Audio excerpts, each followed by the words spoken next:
This is a very important gland for the fertility. और जैसे जैसे एज बढ़ती है धीरे धीरे करके इसका साइज बढ़ता है। जब आप छोटे रहते हैं तो उस समय 8 से 10 ग्राम रहता है। कैसे recognize करें? हाँ, सिम्टम्स सबसे इम्पोर्टेंट इसके सिम्टम्स होते हैं। पेशेंट्स को पेशाब करने में दिक्कत हो रहती है। उनको लगता है कि मैं पूरा पेशाब नहीं कर पा रहा हूँ। इनकम्प्लीट इवैक्यूएशन, पेशाब लगा तो उनको भागना, जोर लगाना पड़ता है, हेजिटेशन, टेंशन में चले जाते हैं। तो ये एक बड़ी कभी कभी शर्म जैसी स्थिति हो जाती है कि मरीज, बहुत सारे लोग क्या होते हैं जब वो ऑफिस जाते हैं तो कैथेटर लगा के चले जाते हैं। तो ये एक प्रॉब्लम है। तो prostate is creating lot of problem physically, mentally, at work और बहुत सारे सोशल टाइम। हाय, मेरा नाम है हिमांशु और यूरोलॉजी इंडिया के एक और एपिसोड में आप सभी का वेलकम है, जहां पर आपके मिथ्स क्लियर होते हैं किस तरीके से आपको हेल्दी लाइफस्टाइल रखनी चाहिए और किस तरीके से आपको अपनी दिनचर्या, जीवन को कैसे आगे बढ़ाना चाहिए जिससे आप स्वस्थ रह सके। बनारस के one of the best doctor या कहें यूपी के one of the best doctor doctor Sanjay Kumar Garg sir के साथ आज मैं बैठा हूँ। सर, सबसे पहले तो बहुत बहुत वेलकम है आपका। Thank you very much. 35 साल से भी ज़्यादा का एक्सपीरियंस लेकर आप बनारस को सर्व कर रहे हैं और यूपी के और एमपी के बहुत सारे कोने से लोग आप तक पहुंचते हैं। आज हम बीपीएच के बारे में बात करेंगे। आप तो one of the best surgeon है ही, तो कुछ अपनी लाइफस्टाइल के बारे में बताइए कि डॉक्टर की लाइफस्टाइल क्या होती है, फिर हम बीपीएच पे आते हैं। डॉक्टर की लाइफस्टाइल बहुत सेट होती है और सुबह उठना, काम करना, फिर ऑपरेट करना, फिर पेशेंट देखना, फिर उसको पोस्ट ऑपरेटिव देखना, तो इसी तरह से लाइफ चलती रहती है।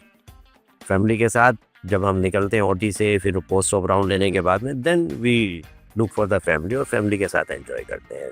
That time we just enjoy the family. Sir, BPH क्या है? अब बीपीएच एक्चुअली देखा जाए तो एक प्रोस्टेट ग्लैंड होती है जो कि ब्लैडर और यूरेथ्रा के बीच में होती है और ये ग्रेजुअली एज के साथ बढ़ती है। लेकिन व्हेन यू आर यंग तो इसका बहुत इंपॉर्टेंस है, बिकॉज इसके अंदर में कुछ ऐसे सिक्रीशंस निकलते हैं जो कि जो स्पर्म होता है हमारी फर्टिलिटी को मेंटेन करते हैं, स्पर्म को जीवन देते हैं और उनके लिए फूड देते हैं। तो this is a very important gland for the fertility. और जैसे जैसे एज बढ़ती है धीरे धीरे करके इसका साइज बढ़ता है। जब आप छोटे रहते हैं तो उस समय 8 से 10 ग्राम रहता है। फिर धीरे धीरे करके इसका साइज बढ़ता है। विद द एज वो 25-30 ग्राम और आफ्टर 50 ईयर्स ये तेजी से बढ़ती है। तो इसका साइज 50 ग्राम भी हो सकता है, 100 ग्राम भी हो सकता है, किसी को 150 ग्राम भी हो सकता है। But the size is not a criteria कि आपको प्रॉब्लम है कि नहीं। प्रॉब्लम के लिए मेन सबसे इम्पोर्टेंट जो चीज़ होती है वो ये होती है कि पेशेंट को सिम्टम्स कैसे आ रहे हैं। कभी कभी 50 ग्राम का प्रोस्टेट होता है लेकिन कोई सिम्टम नहीं देता, और कभी कभी वो 10 ग्राम से 15 ग्राम ही होगा लेकिन वो सिम्टम दे, क्योंकि अगर मीडियन लोब बढ़ जाता है तो बीच में वो एक बॉल की तरह बीच बीच में ब्लॉक कर देता है। तो अगर वो मीडियन लॉब बढ़ रहा है तो वो छोटे साइज में भी बहुत दिक्कत करता है, और कभी कभी बड़ा साइज का ग्लैंड होता है लेकिन पेशेंट को कोई भी प्रॉब्लम नहीं। इसके सिम्टम्स क्या है, कैसे recognize करें? हाँ, सिम्टम्स सबसे इम्पोर्टेंट इसके सिम्टम्स होते हैं। पेशेंट्स को पेशाब करने में दिक्कत हो रहती है। उनको लगता है कि मैं पूरा पेशाब नहीं कर पा रहा हूँ, इनकम्प्लीट इवैक्यूएशन। उसके बाद में उनको फ्रीक्वेंसी होने लगती है। जब वो पूरा यूरिन नहीं होता तो उनको फ्रीक्वेंसी होने लगती है कि बार बार यूरिन को जाना है, क्योंकि वो पूरा निकल नहीं रहा है तो बार बार जाएंगे। फिर उसके बाद में उनको अर्जेंसी होने लगती है कि पेशाब लगा तो उनको भागना है, क्योंकि यूरिन जब रिटेन होगा तो उसको इन्फेक्शन हो जाता है, उसकी वजह से उसको बार बार जाना पड़ता है। फिर उसके बाद में प्रॉब्लम क्या आती है कि पेशाब करने में उनको जोर लगाना पड़ता है। जोर लगाने के लिए उनको बार बार जाएंगे, जोर लगाएंगे नहीं होगा, फिर जोर लगाएंगे फिर नहीं होगा। तो इस तरीके इसको कहते हैं हेजिटेशन। तो वो जोर लगा रहे हैं लेकिन हो नहीं रहा, वो बार बार करते, कोशिश करते लेकिन नहीं होता। फिर उसके बाद में धीरे धीरे करके उनको प्रॉब्लम्स आती है कि वो रिटेंशन में चले जाते हैं, पेशाब कर ही नहीं पाते। थोड़ा थोड़ा ड्रिबलिंग होने लगता है, मान लिया पेशाब रुक गया और ड्रिबल होने लगता है, छोटा थोड़ा तो यूरिन करते हैं। रूटीन में जो प्रॉब्लम क्या आती है कि जो हम लोग के जब ओल्ड एज में ये प्रॉब्लम आती है तो जो हमारे बच्चे होते हैं, उनके जो बच्चे होते हैं पेशेंट्स के, वो सोचते हैं तो यार ओल्ड एज की प्रॉब्लम। एक कहावत बना दी लोगों ने कि जो ओल्ड एज में अगर पेशेंट है, कोई मरीज है, तो वो अगर बार बार यूरिन करता तो ओल्ड एज की निशानी। दिस इज़ नॉट द निशानी, ओल्ड एज की निशानी नहीं है। ये सिम्टम्स है जो यूरिन बार बार जाते हैं, तो वो प्रोस्टेट के सिम्टम्स। और इससे सबसे ज़्यादा प्रॉब्लम तो उनके लाइफ पार्टनर को होती है। रात में बार बार पेशाब जो है ना, हर 1 घंटे पे वो लाइट जलाएंगे, उसकी भी नींद खुलेगी, उसकी भी नींद खुलेगी। They are not able to sleep, always in the stress. Day time में जाएंगे तो वाइफ भी उनकी स्ट्रेस में रहेगी, ये भी स्ट्रेस में रहेंगी, क्योंकि नींद तो पूरी हुई। तो इसलिए ये प्रोस्टेट फिजिकली और मेंटली दोनों तरह से प्रॉब्लम। मैं अगला सवाल ये पूछ रहा था कि इमोशनली, फिजिकली और सोशली बहुत इफेक्ट करता है। जी, हम कहीं एक पार्टी में गए और प्रोस्टेट के सिम्टम्स हैं तो बार-बार यूरिन लगा, आप फिर भाग रहे हैं। तो वो आप जो किसी से बात कर रहे हैं, बीच में उठ के जा रहे हैं। कहीं पर आपकी एक क्लोज़ मीटिंग चल रही है, you are suffering from the prostatic symptom, आप बीच-बीच में यूरिन करने के लिए जाएँगे। आप कभी रोकेंगे, ये एक बड़ी प्रॉब्लमेटिक प्रॉब्लम आ जाती है। लाइफ पार्टनर के लिए मैंने बताया, बार-बार जा रहे हैं तो ही इज़ डिस्टर्ब। तो ये एक बड़ी कभी-कभी शर्म जैसी स्थिति हो जाती है कि मरीज, बहुत सारे लोग क्या होते हैं, जब वो ऑफिस जाते हैं तो कैथेटर लगा के चले जाते हैं। तो ये एक प्रॉब्लम है। तो prostate is creating lot of problem physically, mentally, at work और बहुत सारे सोशल टाइम। सर, अगर किसी को सिम्टम्स हैं तो सबसे पहले उसको क्या करना चाहिए कि बेसिक डेली रूटीन में क्या चेंज करें और किस तरीके से इसको कम क्योर किया जा सकता है कुछ चीज़ों को फॉलो करके, अगर इनिशियल स्टेज की शुरुआत है, सिम्टम्स बस अभी आने शुरू हो रहे हैं। अगर किसी भी पेशेंट को ये सिम्टम्स थोड़े-थोड़े आने शुरू होते हैं तो इनिशियली एक जो मिथ बना हुआ है कि पानी खूब पियो। अगर यूरिनरी प्रॉब्लम कुछ भी आई तो खूब पानी पिए, तो ये नहीं करना है। अगर आपको सिम्टम्स आने लगे प्रोस्टेट को, सबसे पहले आप पानी की मात्रा को कम करिए, क्योंकि आपको फ्रीक्वेंसी होने वाली है। जितना यूरिन पिएंगे उतनी बार आप यूरिन करने के लिए जाएंगे, पानी पिएंगे उतना बार आप यूरिन करने को जाएंगे। तो ऐसे में आपको अपने पानी को कम करना है, जिससे आपकी फ्रीक्वेंसी कम हो जाए। दूसरा, कैफीन, कॉफ़ी, अल्कोहल, ये सब किनारे कर देना है, क्योंकि जितना पिएंगे उतना ज़्यादा यूरिन बनेगा। उसके अलावा अगर आप हाइपरटेंसिव हैं और डाययूरेटिक लेते हैं अपनी मेडिसिन में, तो उस डाययूरेटिक को ख़त्म करना है।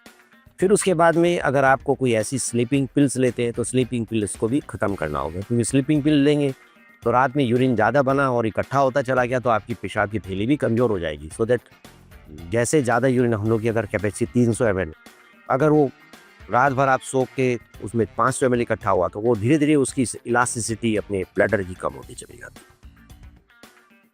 अगर थोड़े सिम्टम है तो आपको ये प्रिकॉशंस रहेगी। मिथ्स भी बहुत सारे हैं, कैसे मिथ्स हैं? इसमें मिस एक तो पानी पीने वाला है। हाँ, दूसरा, लोग कहते हैं कि अरे ये तो ओल्ड एज की निशानी है। ओल्ड एज की निशानी, अगर आपको सिम्टम है, आपको प्रॉब्लम हो रही है, आपको यूरिन बार बार जाना पड़ रहा है, आपको लगता है कि मेरे पेशाब में जोर लगाना पड़ रहा है, अगर आपको लगता है कि मेरा पेशाब पूरा नहीं उतर रहा है, तो आपको यूरोलॉजिस्ट के पास जाना चाहिए। यूरोलॉजिस्ट के पास जाएंगे, वो अल्ट्रासाउंड कराएंगे, यूरिन रूटीन माइक्रोस्कोपी कल्चर कराएंगे, ये देखेंगे कि अगर इन्फेक्शन है तो इन्फेक्शन का ट्रीटमेंट देंगे। अगर अल्ट्रासाउंड में प्रोस्टेट बड़ा है तो फिर वो यूरोफ्लोमेट्री कराएंगे। Uroflowmetry is very important part of the treatment. अगर यूरोफ्लोमेट्री में यूरिन का फ्लो कम आ रहा है, मैक्सिमम फ्लो रेट 15 ml पर सेकेंड से कम आ रहा है और एवरेज फ्लो रेट 10 ml पर सेकेंड से कम आ रहा है, तो निश्चित रूप से आपको ट्रीटमेंट की आवश्यकता है।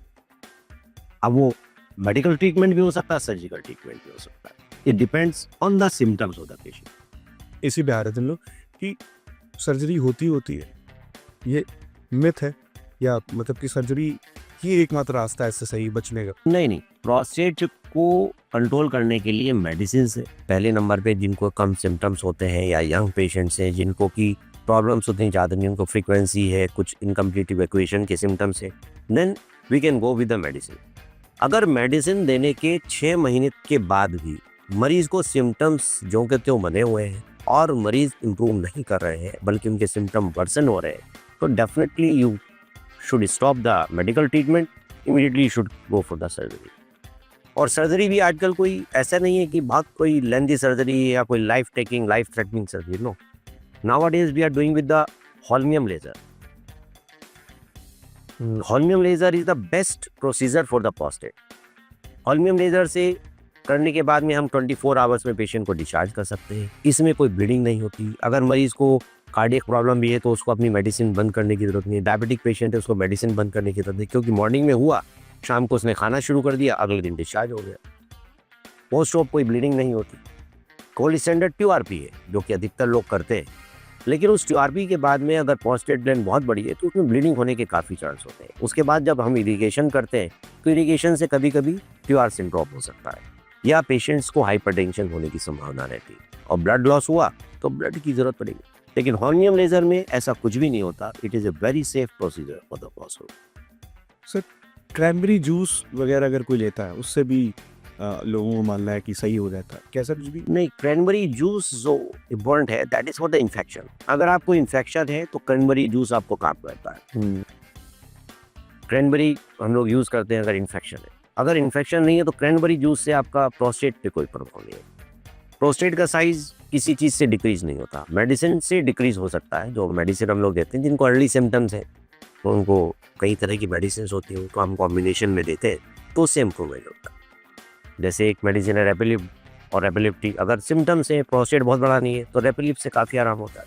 और अगर पेशेंट की प्रोस्टेट भी बढ़ा हुआ और सिम्टम्स भी हैं, ऑब्स्ट्रक्टिव सिम्टम्स भी आ रहे हैं, तो हम लोग ये कॉम्बिनेशन आता है ड्यूट्रासाइड के साथ में, तो रेपेलिप्टिक नाम से आता है। तो दैट इज़ वेरी इफेक्टिव और हम लोग को रूटीन में हम लोग दे रहे हैं तो they are getting help of.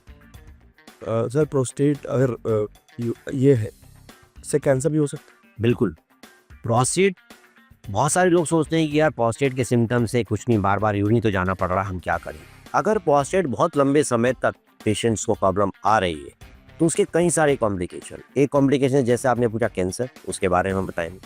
उसके बाद दूसरा कॉम्प्लिकेशन है अगर पेशाब रुक रहा है बार बार तो उनको इन्फेक्शन हो जाता है। इन्फेक्शन होने के बाद में उनको ब्लीडिंग, हिमेचूरिया हो जाता है। तीसरा, उनको अगर वो ज़्यादा देर तक रिटेन करेंगे, ज़्यादा रिटेंशन रहेगा तो उनको स्टोन्स भी हो सकते हैं। फिर अगर और ज़्यादा रिटेंशन हो जाएगा तो बायलेटरल इनको हाइड्रोनेफ्रोसिस हो जाती है, दोनों गुर्दे भी खराब हो जाते हैं। तो इसलिए कभी भी अगर प्रोस्टेट की सिम्टम्स है तो बिना इन्वेस्टिगेशन करे ये ना सोचें कि बस ये तो यार ओल्ड एज की प्रॉब्लम है, थोड़ा बार बार जाना पड़ रहा है, उससे दिक्कत नहीं। That can even cause change into the cancer. It can make you the renal failure can happen और स्टोन्स बन सकता है। इतना ज़्यादा हिमेचूरिया मतलब ब्लड यूरिन में आ सकता है, कैंसर है ही, तो कई सारी प्रॉब्लम्स ऐसी आ सकती हैं। तो इसलिए कभी भी प्रोस्टेटिक सिम्टम्स है तो उसको इग्नोर नहीं करना चाहिए। जहाँ तक कैंसर की बात है, cancer is very common, prostatic cancer is a very common cancer nowadays with the advancement, with the advent of serum PSA जो कि हम लोग हर प्रोस्टेटिक पेशेंट्स में करते हैं। तो PSA अगर 4 से ऊपर होता है, 4 to 10, तो it means there is a doubt कि पेशेंट में हैव द कैंसर। और कभी कभी वो PSA कैंसर से भी बढ़ सकता है, कभी कभी इन्फेक्शन से भी बढ़ सकता है। मान लिया प्रोस्टेट के सिम्टम्स या प्रोस्टेटाइटिस है, that can also cause the raise PSA। लेकिन अगर ज़्यादा PSA परसिस्टेंट आफ्टर एंटीबायोटिक अगर हमने 2 वीक तक दी उसके बाद भी PSA बढ़ा हुआ तो इसका मतलब कैंसर होने की संभावना बहुत अधिक। कैंसर अगर है तो first and foremost is the PR पर रेक्टल एग्जामिनेशन जब हम करते हैं तो जो फीलिंग होती है हार्ड नोड्यूल की feeling, that can tell us कि कैंसर है। लेकिन फीलिंग से कोई पेशेंट सेटिस्फाई होता नहीं, तो उसका डायग्नोसिस करने का तरीका होता है कि हम उसको बायोप्सी करें, और ट्रू कट बायोप्सी करनी पड़ती है। अल्ट्रासाउंड गाइडेड बायोप्सी कर सकते हैं, ब्लाइंड भी कर सकते हैं। तो ट्रू कट बायोप्सी करके अगर वो कैंसर आ गया तो मतलब कैंसर है, और कैंसर है तो फिर उसका ट्रीटमेंट। इसकी चीज़ों को करते हुए डेली लाइफ में कितने चीज़ें रूटीन में रखें, कितने चेंजेस करें या क्या ना करें जिससे इससे बचा जा सके? देखिए, प्रोस्टेट तो हर किसी को होना है। जैसे बाल है, पहले काले होंगे, घने होंगे, फिर वो लाइट हल्के होंगे, फिर वो सफ़ेद होंगे, फिर वो गिरेंगे। तो this is a physiological process. Prostatic enlargement is a physiological process, you can not avoid it, it has to be. लेकिन 50% में ये सिम्टम्स दे रहे हैं, और 50% में जो सिम्टम्स दे रहे हैं, आउट ऑफ दोज 50%, उसके 50% आपको मेडिसिन से ठीक हो जाएंगे। उसके बचे 50%, यानी कि 25% बचे। वो 25% में से उसके हाथ को 12.5% को ऑपरेशन की ज़रूरत होती है, और उनके 12 जो बचे उसकी आधों को कॉम्प्लिकेशन हो जाता है, क्योंकि वो ऑपरेट ही नहीं कराना चाहते, वो अपना टालते रहते। तो इसीलिए प्रोस्टेट के ऑपरेशंस एक तरीके से मान कर चलिए 12.5% पेशेंट्स होते हैं, और उसके कॉम्प्लिकेशन के साथ मरीज प्रेजेंट करते हैं जो कि 12.5%। प्रोस्टेट सबको बढ़ा, लेकिन ज़रूरत पड़ी आउट ऑफ देम 25%।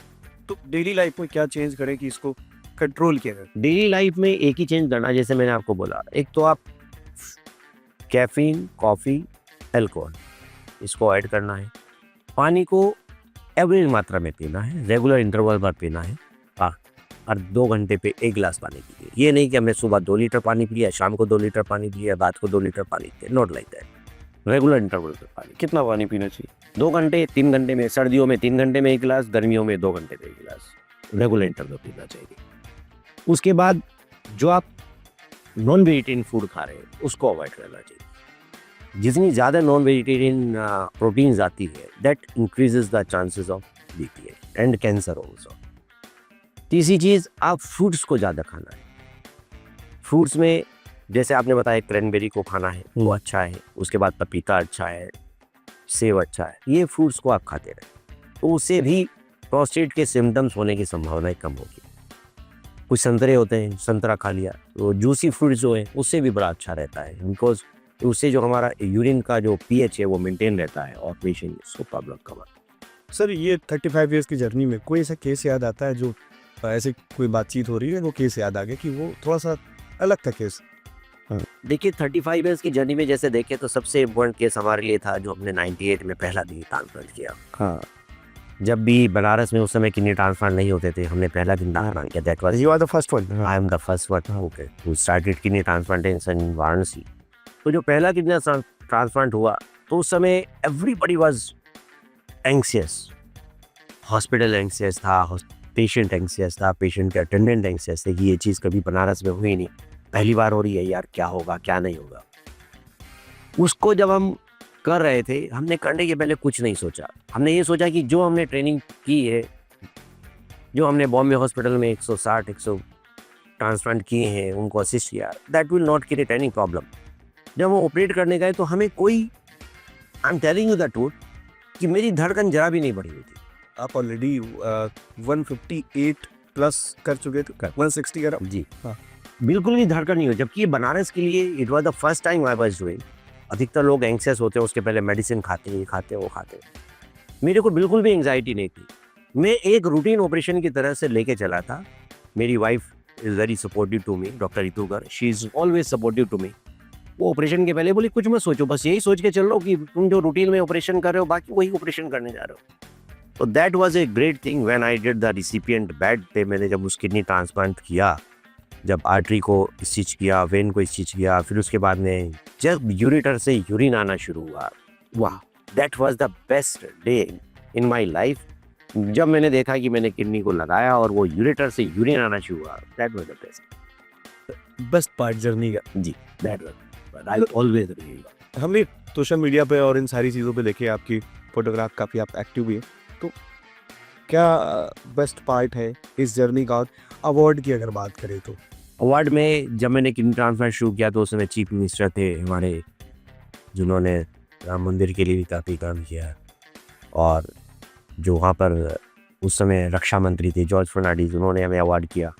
तो that was the best award कि मुझे किडनी ट्रांसप्लांट के लिए अवार्ड मिला। उस समय जो बाकी लोग थे उन्होंने बहुत सपोर्ट किया, सभी लोगों ने, और थ्रू आउट जर्नी मुझे बहुत सारे अवार्ड मिले। मैंने बहुत सारे कैंप्स भी करता हूँ, बहुत सारे सोशल वर्क भी करता हूँ। हाँ, आज मेरे पास मेरी वाइफ है और 2 बेटे हैं। बड़ा बेटा MS कर रहा है, BHU से ही कर रहा है, उसको एम्स भी हो गया था लेकिन BHU कर रहा है। दूसरा बेटा मेरा MBBS कर रहा है, he is doing from the BRD medical college Gorakhpur, internship कर रहा है। तो भगवान ने मुझे गिफ्ट दिए।